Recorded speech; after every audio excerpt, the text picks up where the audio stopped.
Si tu fais partie des gens qui réalisent leur top cinéma de l'année au doigt mouillé, reste 2 secondes, je vais te montrer comment mon cerveau ravagé a besoin de s'organiser. Pendant des années, je notais mes films sur 20 avec un barème strict mais aussi exhaustif que possible, évaluant aussi bien la technique que la narration, ses messages, les efforts de la prod et les effets sur moi lors de la réception. Mais avec le temps, à force de peaufiner mon fichier Excel d'année en année, c'est un barème sur 100 qui s'est constitué. Avec un rabattage sur 20 à la fin quand même, mais qui me permet de nuancer déjà plus d'aspects avec des coefficients différents. Et d'ailleurs, en parlant de coefficients, j'ai aussi fini par me dire que ça n'avait pas beaucoup de sens d'évaluer de la même façon un film produit pour me divertir, un film qui a plutôt pour rôle de m'alerter, ou une proposition artistique de niche. Et donc je me suis mis à développer des étiquettes qui changent l'importance des critères du barème en fonction de comment je qualifie le film que j'évalue.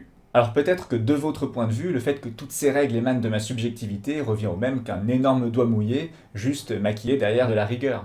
Et sans doute, au fond, mais en tout cas ça m'aide à organiser mes pensées, et voilà comment par exemple cette année j'ai pu me retrouver à mettre un magnifique 18,7 à Alpha de Julia Ducournau, ou encore un 8,2 à Nouvelle Vague.